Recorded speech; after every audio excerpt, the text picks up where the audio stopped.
The words were quiet, but Marina heard every syllable.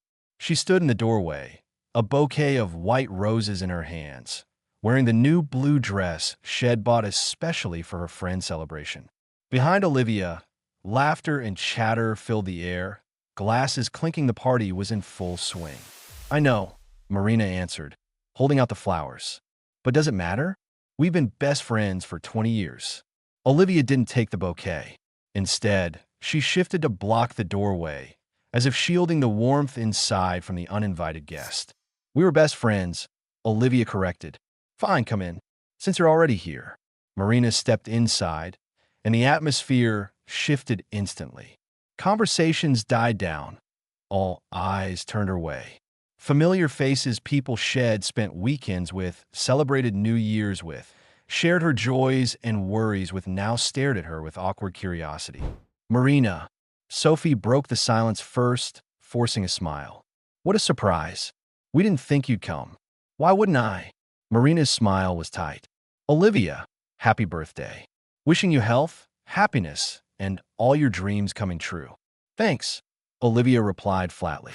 Emma, perched on the sofa with a wine glass in hand, stood and walked closer. So, where's your Greg?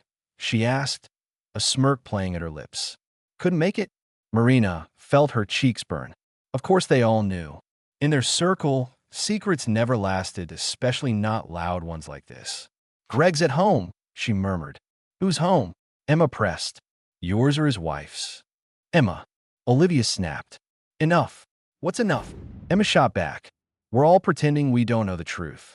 Marina, you do understand why Olivia didn't invite you, right? Marina set the roses on the nearest table. The white blooms looked out of place among the party platters and champagne flutes. I understand, she said, but I came anyway, because I still consider Olivia my friend, no matter what. Friends don't do what you did, Sophie cut in. Friends don't sleep with married men. Especially not their best friend's husband, Emma added. A heavy silence settled over the room. Marina searched Olivia's eyes for even a flicker of understanding, but found only pain and disappointment. Maybe I should just go, Marina said. No, Olivia said suddenly. Stay. Since you're here, you might as well sit. Just don't expect me to chat with you like nothing's wrong. Marina sank into an armchair in the corner. Gradually, conversations resumed around her, but she felt like an outsider. No one included her. Glances darted her way. Whispers followed. Remember, Olivia said to Sophie, how Marina and I met? First year at uni. She was sitting alone in the cafeteria, eating some rubbish from the vending machine, and I had homemade scones for Mom.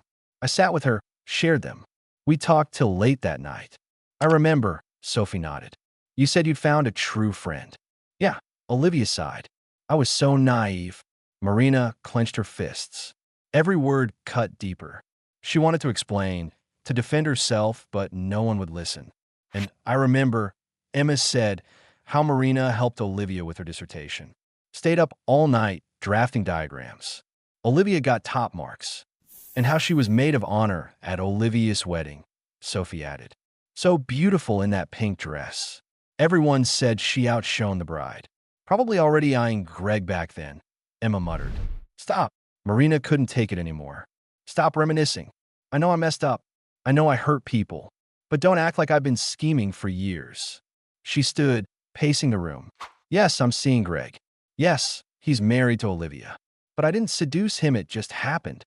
Nothing just happens, Olivia said quietly.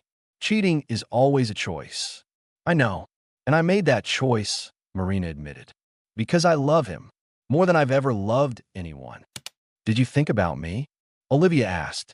Your best friend? What I'd feel finding out my husband was sleeping with you. Marina dropped back into the chair. Tears pricked her throat, but she swallowed them. I did. Every day. It tears me apart. But I can't help how I feel. You could, Emma said sharply. You just don't want to.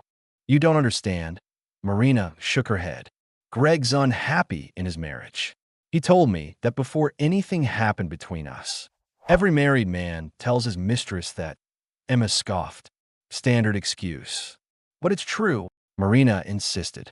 Olivia, you know your marriage isn't working. You two live like flatmates, not husband and wife. Olivia paled. How do you know how we live? Greg told me. He discussed our private life with you? Olivia's voice trembled with rage. Shared intimate details of our marriage with his mistress? Marina realized she had gone too far. He didn't want to hurt you with a messy divorce, she said weakly. So we kept it quiet. How noble, Sophie sneered.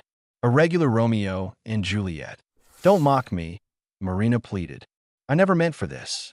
Greg and I we met at the library. He was working on his PhD. I was writing an article.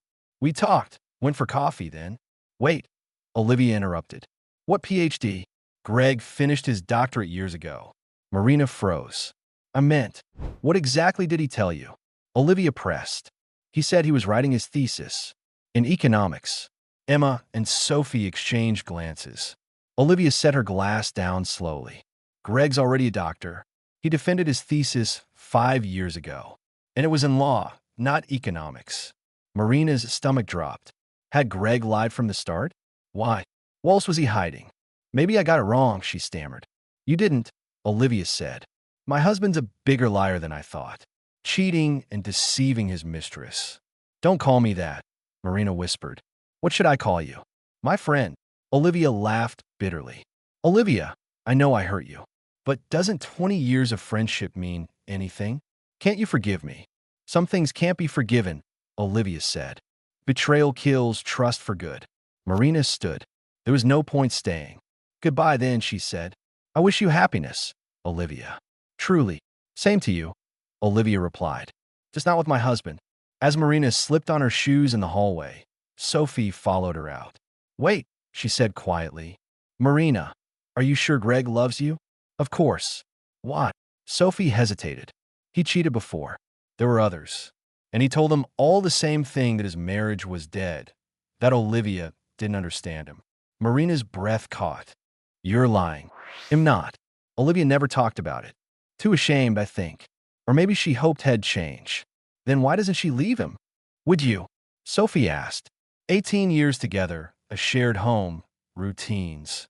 Not everyone's brave enough to start over at 40. Marina walked out into the cool evening air, numb. Memories of Greg's promises, his whispers of love, swirled in her mind. Had any of it been real? At home, Greg was sprawled on the sofa, beer in hand, watching telly. He grinned when she walked in. How was the party? Greg, she sat opposite him. We need to talk. About what? He didn't look away from a screen. Us. Your marriage. Now he turned. What's wrong? You look upset. Tell me the truth. Am I the first woman you've cheated with? He hesitated. That pause told her everything. Why ask? Just answer. He sighed, setting his beer down. No, but you're different, Marina. What we have is real. And the others weren't? It's not like that. The others were flings. You're serious. Serious enough to leave your wife? Greg stiffened. Had dodged this question for months. Marina, you know it's complicated. I don't. Explain it. And explain.